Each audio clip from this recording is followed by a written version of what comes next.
Today I'm reading from The Bible as History by Werner Keller, translated from the German by William Neal.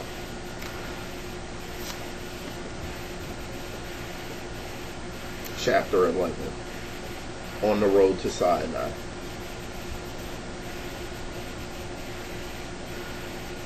And the children of Israel journeyed from Ramesses to Sukkoth. Exodus 12:37. But God led the people about the way of the wilderness of the Red Sea. Exodus 13:18. And they took their journey from Sukkoth and encamped in Etham on the edge of the wilderness. Exodus 13:20. But the Egyptians pursued after them, all the horses and chariots of Pharaoh, and his horsemen and his army, and overtook them encamping by the sea, besides Pi-hahiroth, before Baal-zephon. Exodus 14:9.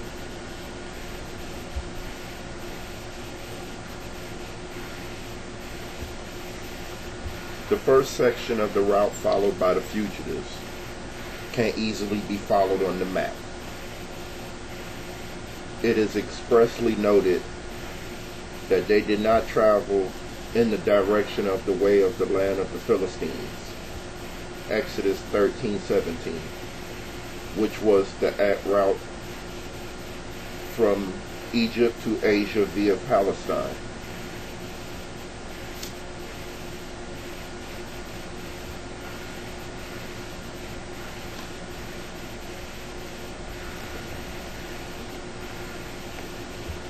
The main highway for caravans and military expeditions ran almost parallel with the Mediterranean coast and was the shortest and best route, but the one which was most closely guarded. An army of soldiers and officials in the frontier posts kept a sharp watch on all traffic in both directions. The main road was too risky. The Israelites therefore headed southwards. From Per-Ramesses on the eastern branch of the delta, the first stage is Sukkoth and Wadi Tumilat. After Etham, the next stage is Pi-hahiroth. According to the Bible, this place lay between Migdol and the sea, over against Baal-zephon. Migdol appears also in Egyptian texts. It means a tower, a fort which stood there, guarded the caravan route from the Sinai area. All the remains of it has been excavated at Abu Hassan, 15 miles north of Suez. And Moses stretched out his hand over the sea, and the Lord caused the sea to go back by a strong east wind all that night, and made the sea dry land, and the waters were divided. And the children of Israel went into the midst of the sea, upon the dry land, and the waters were a wall unto them on their right hand and on their left. Exodus 14:21 and 22. A detachment of Egyptian chariots, which was attempting to recapture the Israelites, was swallowed up by the sea. The horses and their riders were drowned. This miracle of the sea has perpetually exercised man's mind. The difficulty which faced science and research for a long time was not to shed light on the escape itself, for which there were several real possibilities. The only dispute was about the scene of the event, and on this point it is barely possible even yet to get a clear picture. And I want to stop there because I believe in reading the Bible. I read everything, not just the Bible.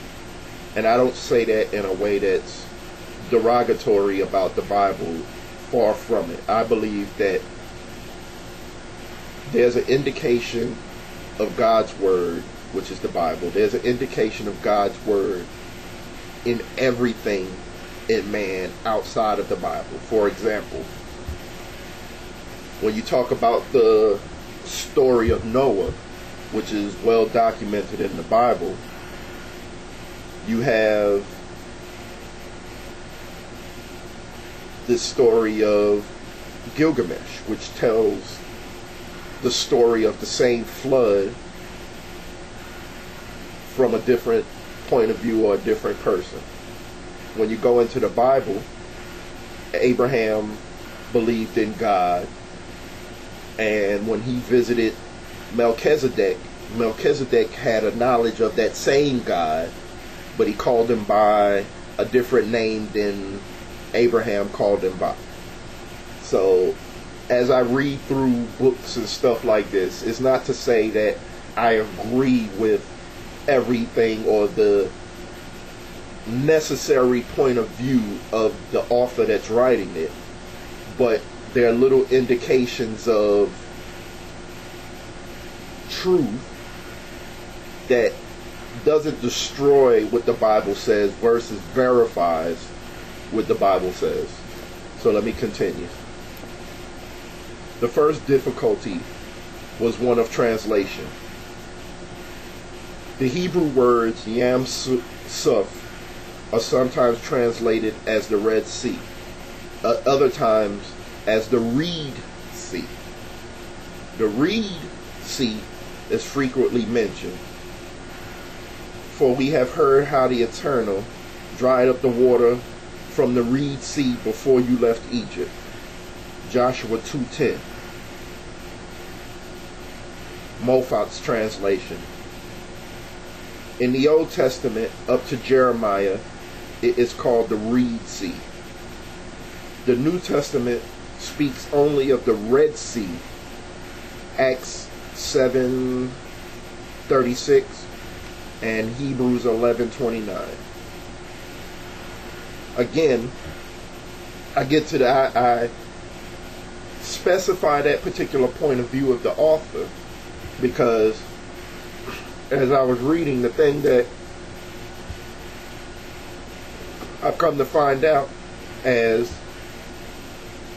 most people, when they write history books and things like that, write these history books from the standpoint of saying that these particular miracles can't be true. There have to be some kind of rationable or reasonable explanation to explain, for example, the parting of the Red Sea. Now, when I read the Bible, to make a wall of something on one side and another has to show that there's a depth of something to make this wall. So if you're making a wall of water, you have to have enough water to make this wall. The scriptures also specifically state that the wall was on the right hand and the left hand. The water was on each side as they walked through the waters, not that the wind blew from the east and pushed the whole sea over so there was land, just dry land for them to walk on.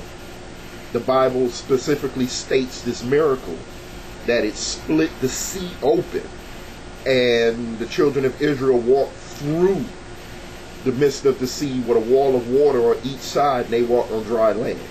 So again, I don't recommend that people necessarily read history books if you don't have the mind to sift through what is reality and what is added by the author because of the author's own disbelief in the event that happened. On the shores of the Red Sea there are no reeds. The reed Sea proper lay further north. A reliable reconstruction of the situation that existed then is hardly possible, and that is the second difficulty. The building of the Suez Canal last century has altered the appearance of the landscape to an extraordinary degree. According to those calculations, which seem to have been most probability, the so-called miracle of the sea must have taken place in that area. What was once Lake Bala, for example, which lay south of the way of the land of the Philistines, disappeared when the canal was constructed and became marshland. In the time of Ramesses II, the Gulf of Suez in the south was connected to the Bitter Lakes. Probably the connection extended up to Lake Timsah, the Lake of Crocodiles. In this area, there was once time a sea of reeds. The waterway of Bitter Lakes could be forded at several points. Fords can actually be traced there. The flight from Egypt by way of the Sea of Reeds is therefore perfectly credible. I disagree. The Bible specifically doesn't say Reed Sea. The Bible says Red Sea. And the Bible, again, like I said a minute ago, the Bible specifically states that the sea was parted. Not parted that if it wasn't parted, they would have just walked through waist deep water. It made a wall, a huge wall on each side of the people as they walked through. So I tend to disagree with that fact. It can be credible in the minds of men that don't believe, because men are looking for a rational way to discredit the Word of God. That's not my point. In early Christian times, pilgrims surmised that the flight of Israel led them through the Red Sea. At that time, they thought in terms of northern end of the Gulf near the town of Es-Suez, present-day Suez. The crossing could have taken place here too. Occasionally, strong northwest winds drive the water at the northern extremity of the Gulf back so far that it's possible to wade across. The Bible didn't say they wade across. The Bible said they walked across. In Egypt, the prevailing wind is from the west. The east wind mentioned in the Bible is, on the other hand, typical of Palestine. So Moses brought Israel from the Red Sea, and they went out into the wilderness of Shur. And they went 3 days in the wilderness and found no water. And when they came to Marah, they could not drink of the waters of Marah, for they were bitter. Exodus 15, 22-23. And they came to Elim, where there were 12 wells of water, and 70 palm trees. Exodus 15:27.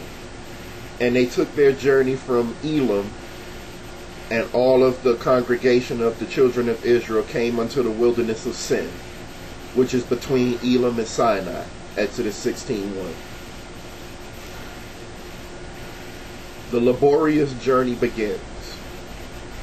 A nomadic existence in a barren scrub land that was to last for 40 years.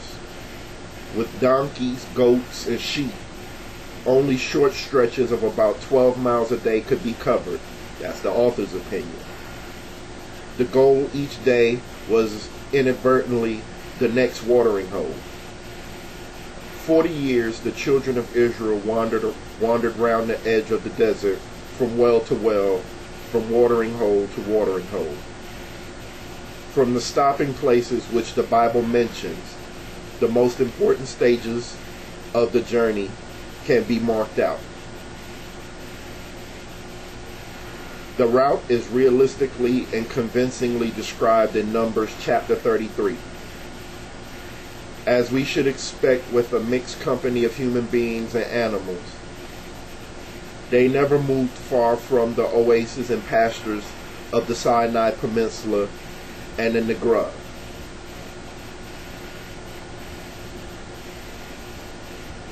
From the Nile to the mountains of the Sinai Peninsula stretches an ancient beaten track. It was the road followed by the countless labor gangs and slave gangs who had been digging for copper and turquoise in the Sinai Mountains since 3000 BC. More than once, in the course of these millennia, the mines had been forsaken and lapsed for centuries into oblivion. Ramesses II remembered the treasure that was laying dormant and started up the mines once more. It was along this road to the mines that Moses led his people. It begins at Memphis, crosses the top of the Gulf at what is now Suez, and then bends south along a waterless stretch of 45 miles without a single oasis or spring. The Bible expressly mentions that at the beginning of their journey, they wandered for 3 days in the desert without water, then came to a well of undrinkable water, after which they soon reached a particularly rich oasis with 12 wells and 70 palm trees. This very exact Bible description helps the experts to find the historical route of the Exodus. A 45-mile trek with herds of cattle and a large contingent of people would take 3 days. Nomads can cope with the problem of thirst for a period of this length. They have always their iron rations for such an emergency. Water in goatskin containers, like the patriarchal family in the mural painting at Beni Hassan. 45 miles from the northern tip of the Red Sea, there was still a spring called An Hawara by the Bedouins. Nomads are very reluctant to stop here with their cattle. The water is not inviting for a long stay. It is salty and sulfurous, or bitter as the Bible calls it. This is Mara of olden times. 15 miles further on to the south, exactly a day's march, lies Wadi Rondo, a fine oasis with shady palm trees and plenty of watering holes.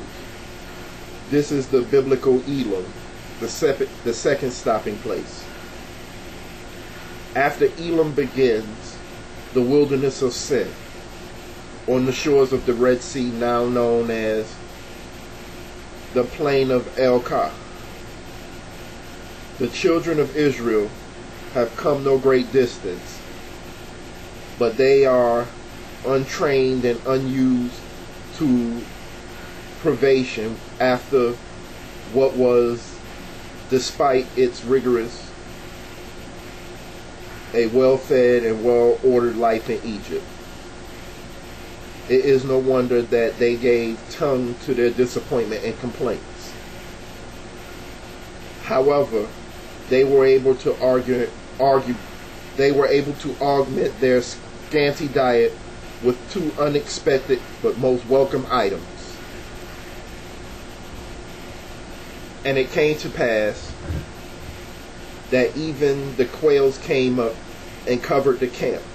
And in the morning, when the dew that lay was gone up, behold, upon the face of the wilderness there lay a small round thing, as small as the hoarfrost on the ground. And when the children of Israel saw it, they said one to another, "It is manna." i.e., what is this? Whatchamacallit? For they wist not what it was. And Moses said unto them, This is the bread which the Lord hath given you to eat. Exodus 16, 13, 15. Time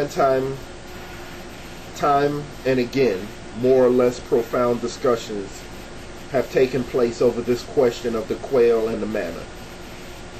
What a vast amount of disbelief they have occasioned. The Bible is telling us about things that are miraculous and inexplicable.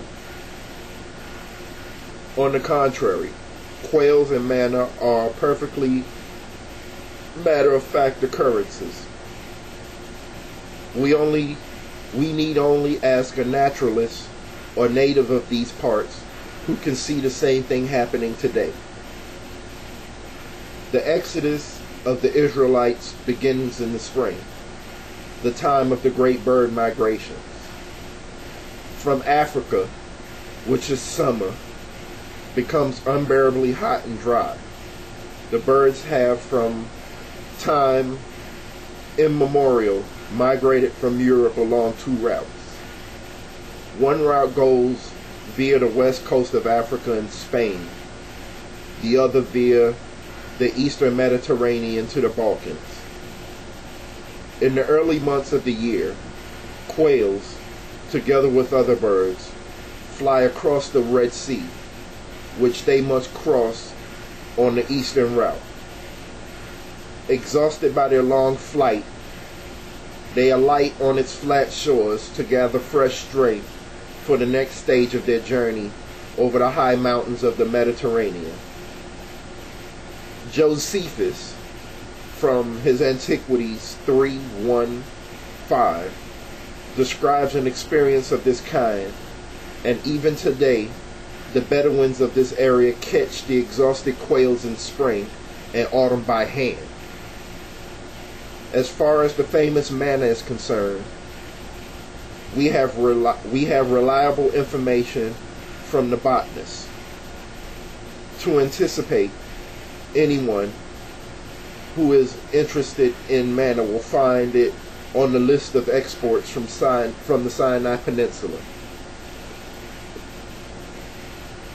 Further, its supplier is registered in every botanical index of the Middle East.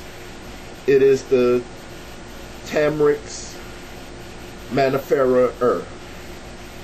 There is no lack of fully authenticated descriptions of its occurrence. The following eyewitness account is almost 500 years old. In every valley throughout the whole region of Mount Sinai, there can still be found the bread of heaven, which the monks and the Arabs together preserve and sell to pilgrims and strangers who pass that way. These words were written in 1483 by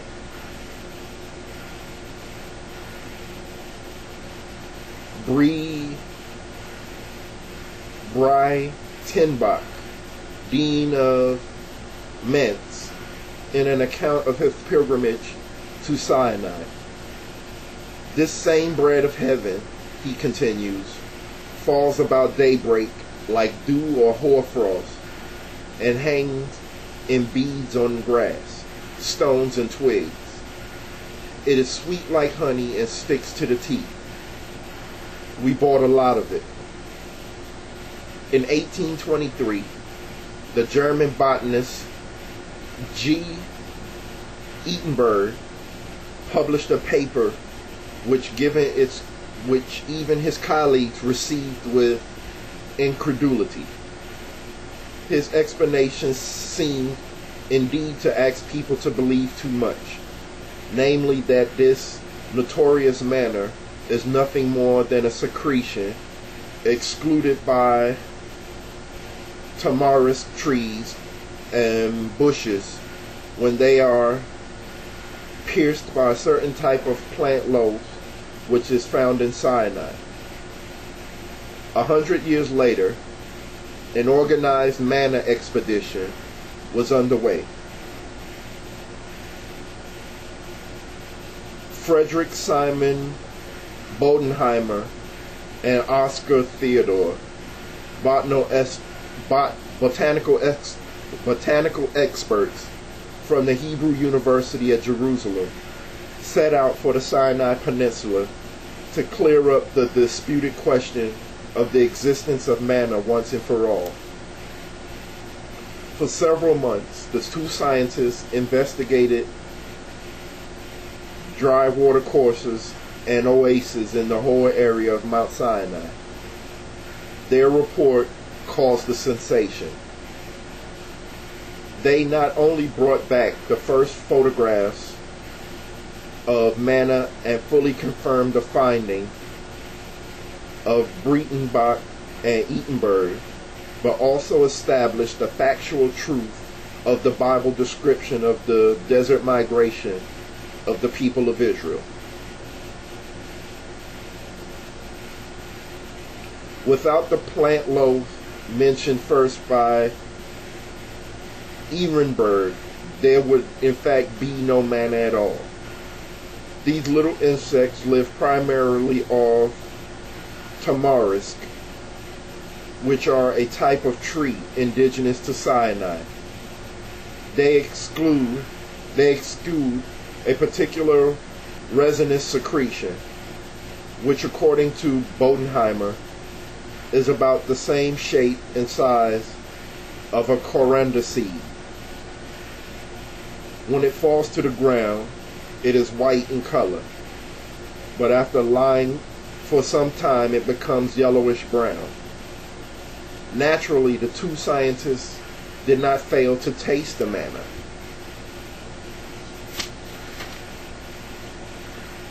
Bodenheimer's verdict was, the taste of these crystallized grains of manna is particularly sweet. It is most of all like honey when it has been left for a long time to solidify. And it was like coriander seed, white. And the taste of it was like wafers made of honey, says the Bible, Exodus 16:21. The findings of the expedition likewise confirmed the other features of the biblical description of manna. And they gathered it every morning, every man according to his eating. And when the sun waxed hot, it melted, Exodus 16:21. Exactly in the same way today, the Bedouins of the Sinai Peninsula hasten to gather up their manis sama, the manna from heaven, as early as possible in the morning, for the ants are keen competitors. They begin gathering when the ground temperatures reach 21 degrees centigrade, says the report of the expedition, which is about 8:30 a.m. Until then, the insects are inert. As soon as the ants become lively, the manna disappears.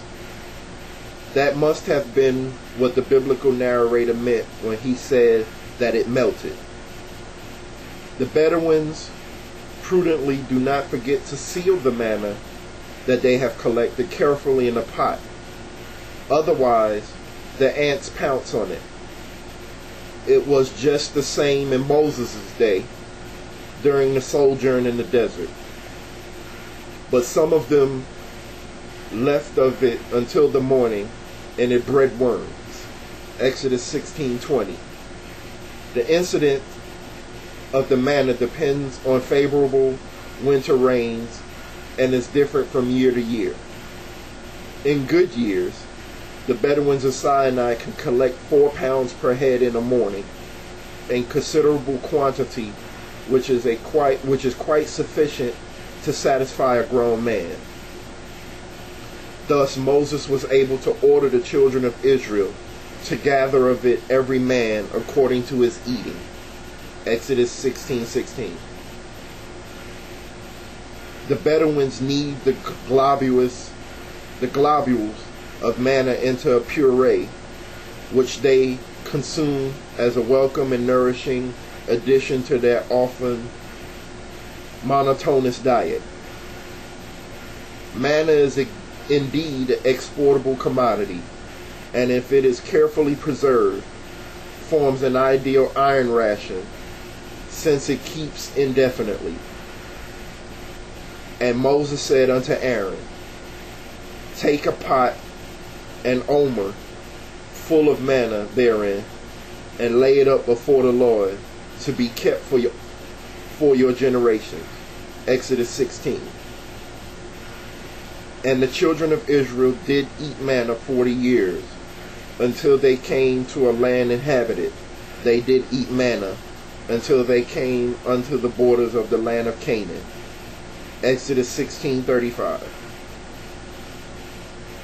Tamarisk with manna still grow in Sinai, and along the Wadi el Aragba, right up to the Dead Sea.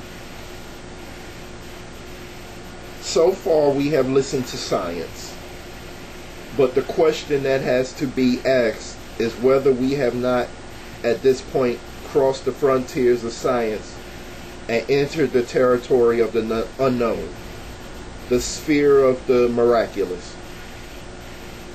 For it is clearly beyond all possible doubt that the Bible does not intend us to think of this as something that happened in the normal course of events, but as an act of God.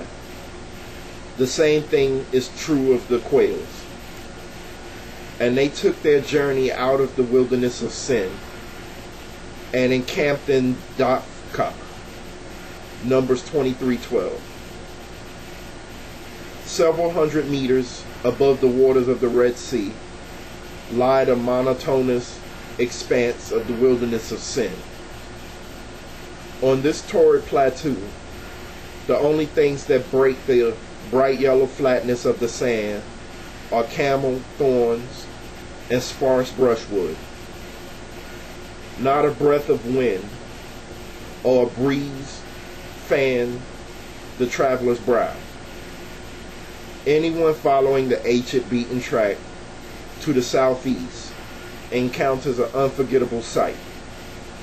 Directly ahead, on the horizon, a jagged mountain rises abruptly from the plateau, the Sinai Massif. At closer quarters, geological formations of unusual and rare ranges of color meet the eye. Precipitous cliffs of pink and mauve granite thrust their way upwards to the blue sky. Between them sparkle slopes and gorges of pale amber and fiery red, streaked with lead-colored veins of porphyry and dark green bands of feldspar. It is as if all the color and beauty of a garden had been poured into this wilderness, serrated symphony in stone. At the margin of the wilderness of sin, the beaten track ends abruptly and is lost in a wadi. No one knew where to look for Dophkah until the turn of the century. The only clue contained in the name of the place itself. Dophkah, so the subtleties of philology inform us, is related in Hebrew to the word of smelting operations. Smelting operations take place where there are mineral deposits. In the spring of 1904, Flinders Petrie, who had made a name for himself in England as a pioneer of biblical archaeology, set out from Suez in a long camel caravan. Again, I'm reading from The Bible as History by Werner Keller.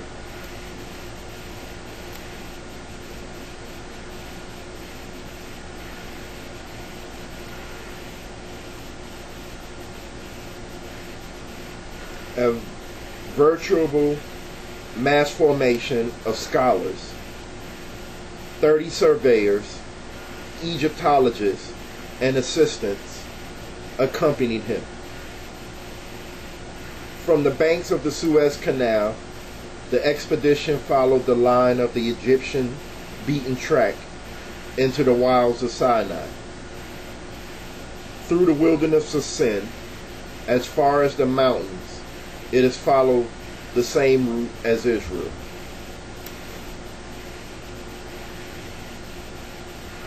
Slowly, the caravan made its way along a wadi and round a sharp bend in the hills.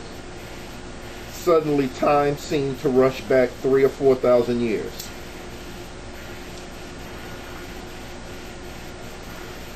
The caravan was transported straight back into the worlds of the pharaohs. Petrie ordered a halt. From a terrace in the rock face, a temple projected into the valley. From the square columns at the gateway started the face of a goddess with a great cow's ears. A jumble of pillars with one very tall one seemed to be growing out of the ground. The yellow sand round a number of little stone altars showed unmistakable evidence of the ashes of burnt offerings. Dark caravans yawned round the cliff face, and high above the wadi towered the solid massif of the Sinai. The cries of the drivers were silenced. The caravan stood motionless, as if overpowered by the almost ghostly sight. In the ruined temple, Petrie founded the name of the great Ramesses II carved on the walls. The expedition had reached Surabet el Qadim, the ancient Egyptian mining and manufacturing center of copper and turquoise. In all probability, this is where we should look for the Dofka of the Bat. For 2 long years, a camp in front of the old temple brought new life into the valley. Representations of cultic acts and pictures of sacrifices on the walls of the temple indicate that this had been a center of worship of the goddess Hathor. An almost endless confusion of half-chunk galleries in the neighboring wadis bore witness to the search for copper and turquoise. The marks of the workmen's tools were unmistakable. Tumble-down sediments which housed the workers lie in the immediate neighborhood. The pitiless sun beat down on the cauldron of a valley, filling it with unbearable heat and making the work of the expedition doubly difficult. A worker's life in these mines in the desert must have been, above all, in summer, pure hell. An inscription from the reign of Amenhotep III, about 1800 BC, told the party what it had been like. Hor-Uri, bearer of the seal and minister of labor under Pharaoh, is addressing the miners and slaves. He tries to cheer them on and encourage them. Anyone should think himself lucky to work in this area. But the reply is, turquoise will always be in the mountain.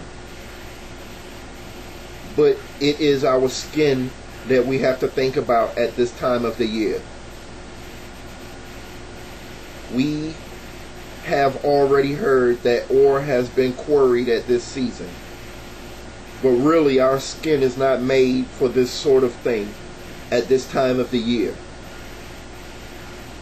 Hor-Uri assures them, whenever I have brought men out of these mines, my one consideration has always been the honor of His Majesty. I have never lost heart at the sight of work. There was no talk of, oh, for a tough skin. On the contrary, our eyes sparkled.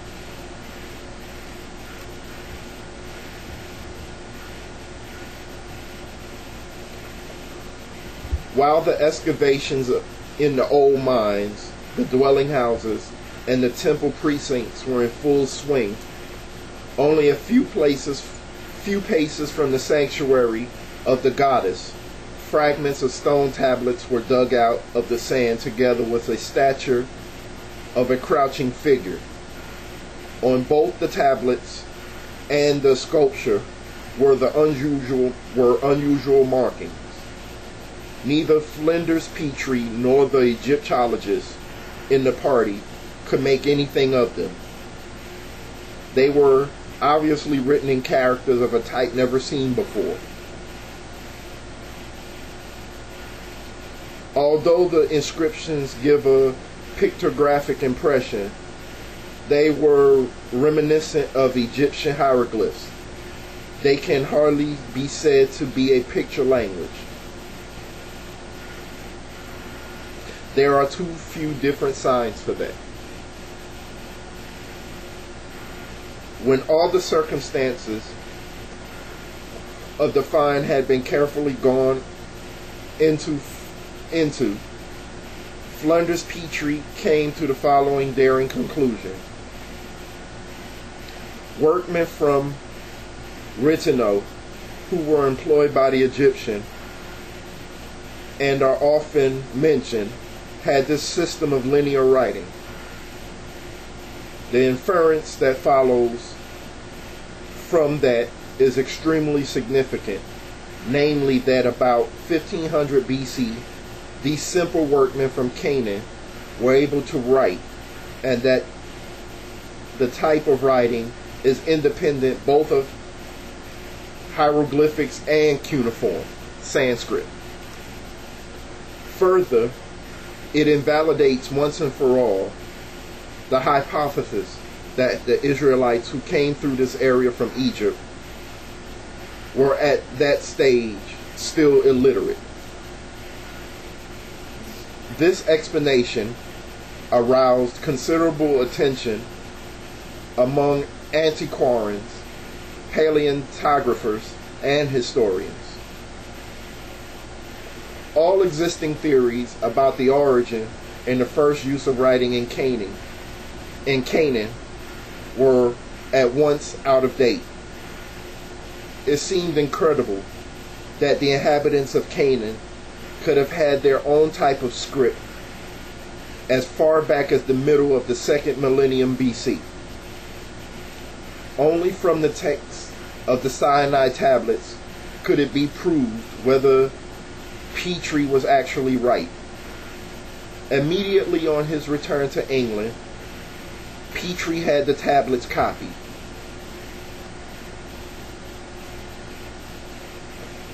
Paleographers from all countries pounced upon these awkward-looking, scratched-out characters. No one was able to make any sense of them. It was not till 10 years later that Sir Alan Gardiner, the brilliant and tireless translator of Egyptian texts, lifted the veil. He it was who first succeeded in deciphering parts of the inscriptions. The repeated appearance of the notched shepherd's crook helped him along. Eventually, Gardiner conjectured that a combination of 4 or 5 signs, which occurred several times, represented ancient Hebrew words.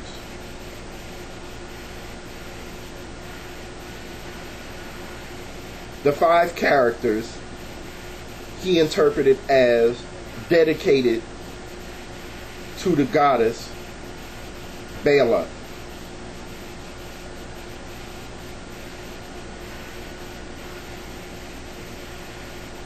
In the 2nd millennium BC, a female deity with the name of Baalith was venerated at the seaport of Byblos.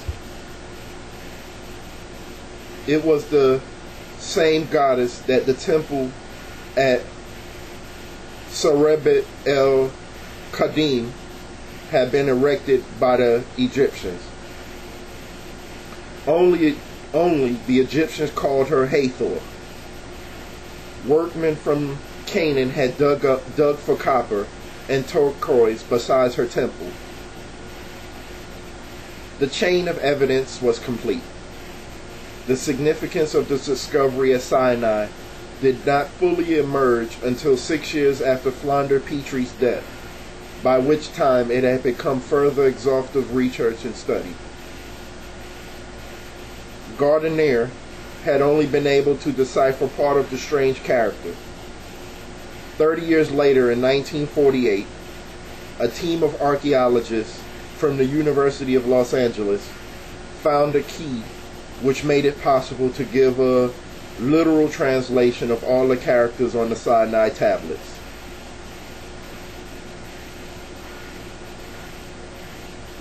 Without a doubt, the inscriptions had their origins about 1500 BC and are written in a Canaanite dialect. What Flanders Petrie wrestled from the burning sands of Sinai in 1905 nowadays meets the eye everywhere in a different form in newspapers, magazines, books, and the keys of a typewriter. From these stones in Serebet el Qadim provide the ancestors of our alphabet.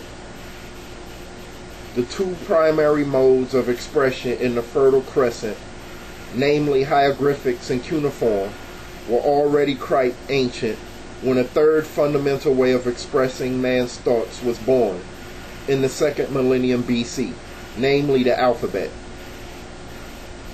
Possibly simulated by the picture language of their Egyptian comrades, these Semitic workmen in Sinai devised their own peculiar and quite different type of script. The famous Sinai inscriptions are the first stage of the North Semitic alphabet, which is the direct ancestor of our present alphabet. It was used in Palestine, in Canaan, in the Phoenician republics on the coast. About the end of the 9th century BC, the Greeks adopted it. From Greece it spread to Rome, and from there went round the globe. And the Lord said unto Moses, Write this for a memorial in a book. Exodus 17:14. The first time that the word write is mentioned in the Old Testament is when Israel reaches the next stopping point after Dophah. Previously, the word had never been used. The deciphering of the Sinai tablet shows up this biblical passage in a completely new light as a historical statement. Because we now know that there are 300 years before Moses led his people out of Egypt to Sinai, men from Canaan had already been writing in this area in a language which was closely related to that of Israel. I stopped there again because I understand that statement, and I can appreciate that statement that there was already written language in Israel at the time. But the Bible also makes clear that when Moses was rescued out of the Nile by the daughter of Pharaoh, and he was taken into her house and raised by Pharaoh's house, the Bible makes it clear that he was learned in all the wisdom of Egypt. Now, that would mean to me that learned in all the wisdom of Egypt would mean that language, writing were things that were made available to him that he learned. So when he left Egypt, delivering God's people, he himself already had the wisdom of language, already had the wisdom of reading and of writing, because these were things that he was taught in Egypt before he became the deliverer of God's people. Today I was reading from The Bible is History, and next time I'll continue reading chapter 12 at the Mountain of Moses.